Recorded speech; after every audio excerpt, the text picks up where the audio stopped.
Hey everyone, before we dive in, here's something really cool. You're listening to an episode created almost entirely by AI. From the script to the voice, this is part of the AI Takeover series by Blockchain DXB, where we explore what's possible when humans hand over the mic to machines. There's little to no human involvement, and that's what makes this episode so powerful. Welcome to the future of content creation. Let's get into it. This episode is powered by Amana, the region's first and fastest growing regulated all-in-one trading and investing app. Whether you're looking to invest in US stocks like Apple or Tesla, or MENA giants like Adinoc or Salik, Amana puts the financial market at your fingertips. You also get access to gold, foreign exchange, ETFs, futures, and commodities. With over 375 assets to choose from, they've got the largest crypto selection in the region. And listen, guys, if you want to build long-term wealth without thinking about it every day and want to automate your investing, just set your monthly budget, choose your preferred categories, and let Amana do the rest. No fees, no lockups, and 100% customizable. Even better, funding your account is frictionless, and funding your account is easier than ever. You can fund your account with Apple Pay, Google Pay, credit cards, instant bank deposits, and even your crypto wallet. No friction, no hassle. And if you get stuck, Amana offers 24/6 real human customer support and personalized sales assistance. Because you're part of the Blockchain DXB community, you get an exclusive offer. Register with the code BlockchainDXB and make at least one trade to receive a $100 trading bonus credited to your account the following month. So what are you waiting for? Download the Amana app now. The link and code are in the show notes. Next up, Blockchain DXB is proud to be the official media partner for one of the biggest blockchain events of the year, the Blockchain Futurist Conference. For the first time ever, North America's leading crypto event is heading to the United States, taking place at the iconic Guitar Hotel at Hard Rock in Hollywood, Florida. Alongside it is ETH Women, happening simultaneously. Expect multi-stage panels, NFT galleries, DeFi showcases, tech demos, metaverse experiences, and more, all under one roof. It's where the smartest minds in blockchain, crypto, and AI will converge. Get 25% off tickets by using the code DXB25.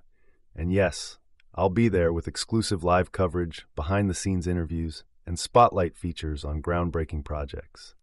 Mark your calendars, November 5th and 6th, 2025. Visit futuristconference.com and use code DXB25. Link is in the show notes. Next up, Blockchain DXB has two more interesting partnership news to announce. First up, with Future Blockchain Summit and Fintech Surge 2025. Blockchain DXB is an official media partner of Future Blockchain Summit and Fintech Surge 2025. Future Blockchain Summit is one of the biggest and oldest blockchain summit taking place in Dubai, going back to almost a decade, 2017 to be precise. The event takes place between October 12th to 15th at Dubai Harbour. This is where blockchain meets fintech to redefine the future of finance.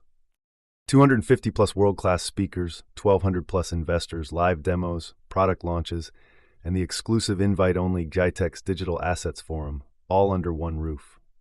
From Web3 pioneers to fintech leaders shaping payments, banking, insurtech, AI, and DeFi, this event brings the entire ecosystem together.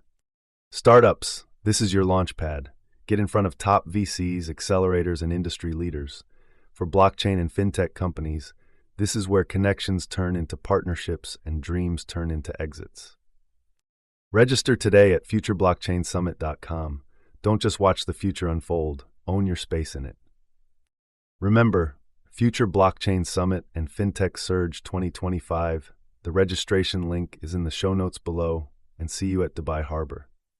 Second partnership news kicking off from today is with the leading Bitcoin event organizers on this planet. And this year, Bitcoin Asia is taking things to another level. Bitcoin Asia are hosting a massive gathering this August in Hong Kong, and Blockchain DXB is proud to be an official media partner of Bitcoin Asia 2025. Taking place this August in Hong Kong, Bitcoin Asia is the region's premier Bitcoin gathering, where builders, investors, and innovators meet. It's really an honor for Blockchain DXB to be associated with Bitcoin Asia. Now at this event, expect powerful keynotes, bold conversations, and a headlining session with none other than Eric Trump.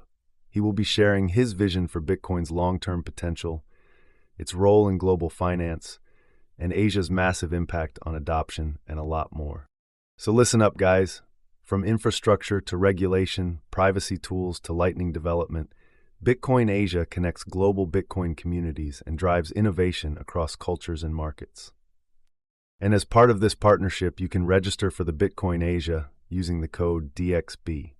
All the details are in the show notes below. If Bitcoin's in your blood, this is your event. So, register today at asia.btc and don't forget to use code DXB for 10% off your tickets. Bitcoin Asia 2025, Hong Kong is calling. Be part of the future of Bitcoin. Next up, Advanced Media is the largest distributor of professional video, photography, cinema, and broadcast accessories in the Middle East. They represent over 100 major brands, including DJI, Hasselblad, Red, and Rhode. The mic I'm using to record this? Sponsored by Advanced Media. But what really sets them apart is their commitment to purpose. People, planet, and prosperity. That's not just branding, it's their actual business model. They've partnered with SAE Institute in Dubai to offer scholarships to students pursuing a bachelor's degree in filmmaking, each worth AED 50,000. They also run regular workshops, training programs, and tech showcases across the region. For more info, visit amt.t, that's amt.tv.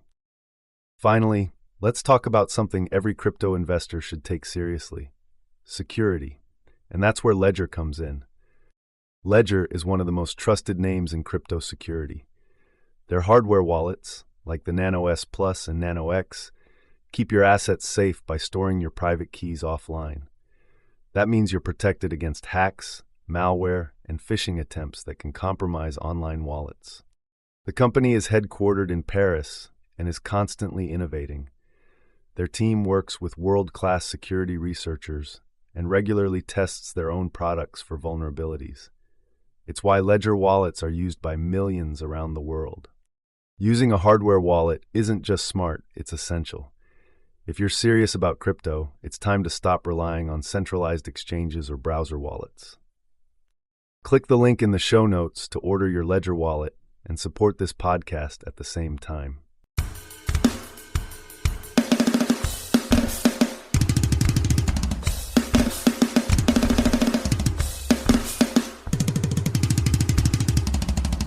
Welcome to the Deep Dive. If you're checking the charts this morning, January 15th, 2026, the atmosphere is, well, it's markedly different than it was just a week ago. It really is. We've seen this psychological shift in market sentiment, a solid Bitcoin price surge pushing us near $100,000, and institutional investors are funneling serious money back in through the ETFs. A very positive tone today, Right. And the movement feels, well, deliberate. Okay, so let's unpack this. Our mission today is to cut through the noise and really analyze what this new momentum means. We're diving deep into, I think, 4 key areas. Right. The surprising health metrics driving this January uptick, how critical grants are funding tools for global human rights, the conflicting narratives of regulation versus reliability after a major network outage, and then finally the explosive compliant growth of AI across the Middle East. And that market mood really did flip from recent net outflows back to significant inflows. And that timing is just so tightly connected to the moderate CPI data that came out. That was the catalyst. It was. And what's also fascinating, if you look closely, is the repositioning going on.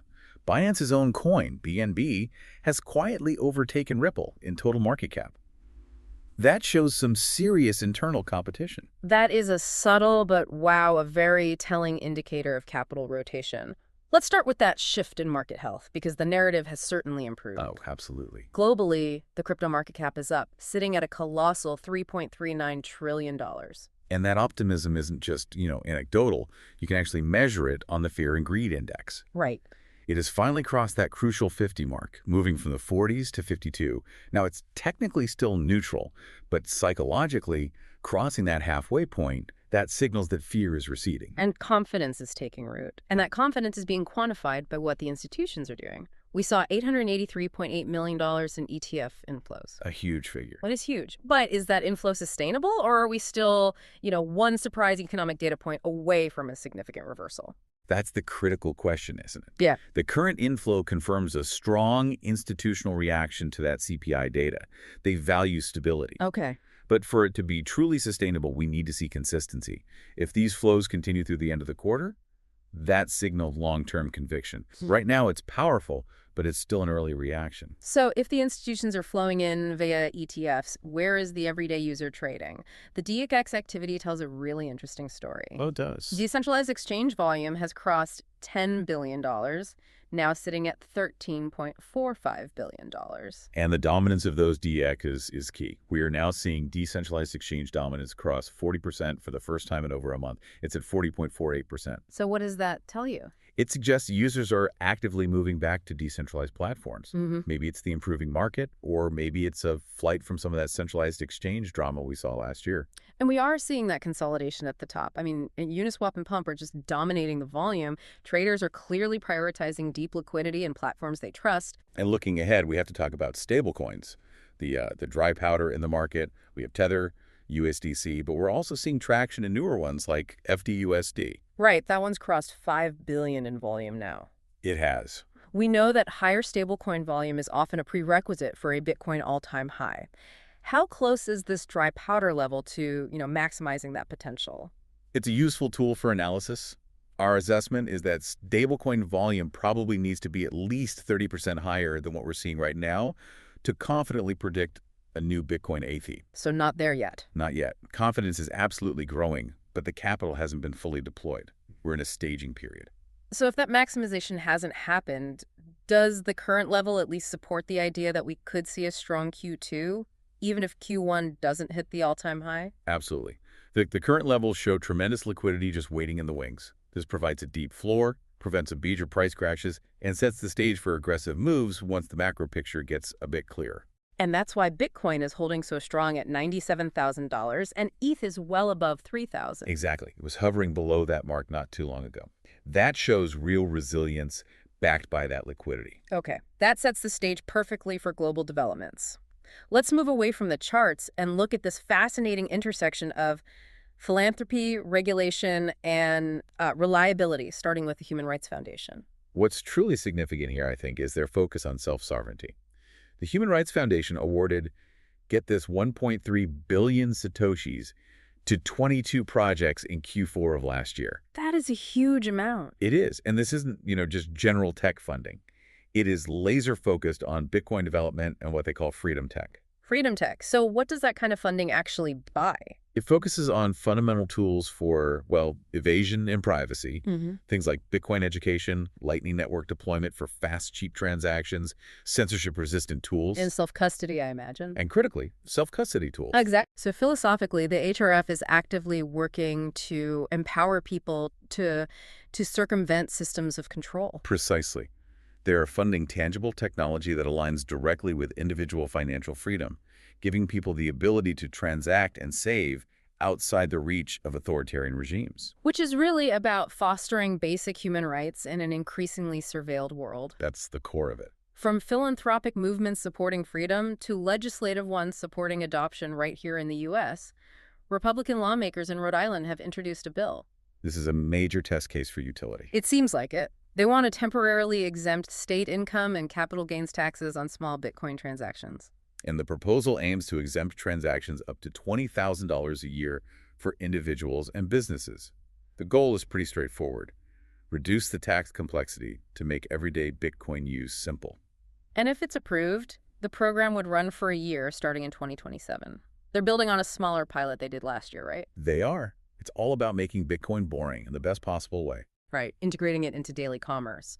But on the flip side of utility, we have reliability. And unfortunately, the Sui blockchain had a major mainnet outage on January 14th. Yeah, it went offline just before 10 a.m. Eastern. The cause was a consensus malfunction affecting the validators, which just stopped block production. Froze everything. The network is reportedly back and fully operational now, but this kind of incident really challenges that core narrative of guaranteed stability that so many Web3 platforms promise. It does. It reminds us that decentralization doesn't equal infallibility. It just changes where the point of failure sits. That's the crux of it. While the network is back online, these high-profile incidents raise serious concerns about stability, and they contradict that promise of perfect uptime. It's a PR hurdle for the entire space. Speaking of managing hurdles, let's talk about Ripple's strategic European expansion. They just hit a huge regulatory milestone. They did. That preliminary EMI approval from the CSSF in Luxembourg, it's essentially a green light letter. And that's a tremendous validation for their enterprise strategy, isn't it? It is. Full EMI authorization will subject them to very strict financial regulations, but it also lets them operate across the entire EU seamlessly. It just confirms Ripple's commitment to Europe.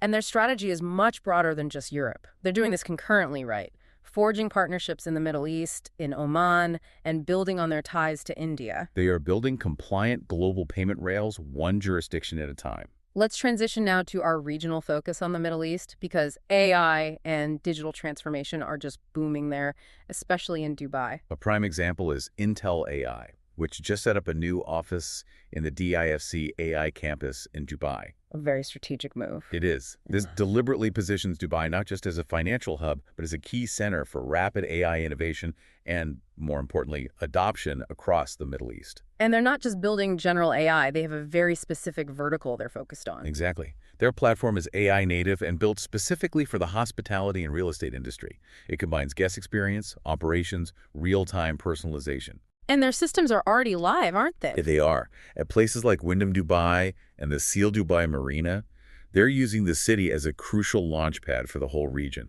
We're also seeing major platform expansion with Solifast, an AI-powered digital transformation platform launching in Egypt and Saudi Arabia this year. Solifast is aiming for total corporate efficiency.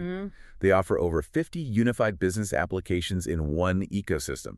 ERM, CRM, HR, finance, you name it. It's all about unification for efficiency gains. Right. And they feature an AI assistant called SAI Soli AI, which powers all their real-time analytics and reporting, streamlining decision-making for teams. And the economic relevance of these tools is huge. I saw a study indicating that platforms like these can potentially reduce operating costs by 1% to 2% in a very short time. Which is massive for regional conglomerates. So when we look at where AI is having the most critical impact, globally and in the MENA region, what are the consensus areas investors are really focused on? You see massive investment flowing into a few key areas. Healthcare, especially diagnostics. Finance, for fraud detection. Transportation, with logistics and autonomous vehicles, and manufacturing with predictive maintenance. I would definitely add education to that list. I think it's a critical sector for massive future impact. Personalized learning paths, intelligent tutoring systems that could transform how the next generation learns. A very good point. That's vital for sustained economic growth. We received a fantastic listener question that ties together our market analysis with the whole regulatory discussion. The query is simple. Will Bitcoin reach a new all-time high in 2026, or will this year be dominated by privacy coins like Monero? That's an insightful question. It really pits that mainstream institutional adoption against the original cypherpunk ethos of anonymity. Right. Regarding Bitcoin, while the enthusiasm is high, some predictions are floating around $250,000. I'm personally a bit skeptical about hitting an ATH in 2026. Why that? The political variables are just too high. The continued involvement of major political figures always adds, uncertainty to regulatory outcomes. And that uncertainty is amplified when we look at the privacy coin challenge. While the innovation there is undeniable and historically necessary, the regulatory barriers are just intense. We're seeing explicit roadblocks being put up. Absolutely. In major compliant financial hubs like Dubai, VRA, the Virtual Asset Regulatory Authority, has explicitly stated strong restrictions on privacy coins. Which severely hinders their adoption and use case within that centralized financial sphere. It does. They prioritize transparency and traceability above all else. So while the philosophical need for privacy coins exists, the pushback from regulators makes it really challenging for them to achieve the same widespread acceptance as Bitcoin in 2026. Especially when Bitcoin is actively being integrated and regulated. It's on a completely different path. So what does this all mean for you as the informed learner? Let's quickly summarize the key takeaways from today's deep dive. First, market confidence is demonstrably returning. signaled by those huge ETF inflows and the fear and greed index moving past 50. Second, we've tracked these concurrent efforts to push Bitcoin's utility forward through legislative efforts in Rhode Island to simplify taxes and through those essential HRF grants focusing on self-custody. And third, the Middle East is rapidly becoming a center for compliant strategic tech growth, especially in AI, with major global players planting deep roots in the region. So the overarching narrative you should be following now is this delicate balance the entire space is attempting to strike. Right, between speculative growth and institutional regulatory compliance. Ripple's European approval shows growth relies on that acceptance, while the SUI adage reminds us that innovation still has to prove its stability. Which leaves us with one provocative thought for you to explore on your own. Think about the tension here. On one hand, we have the Human Rights Foundation actively funding true financial sovereignty and censorship resistance. On the other, we have powerful regulators like Dubai's VRA, fundamentally dictating which digital assets are even allowed to have utility in their jurisdiction. So the question is, What does true financial freedom look like when regulation fundamentally dictates utility? something substantial to mull over until our next deep dive. Thanks for joining us. See you next time.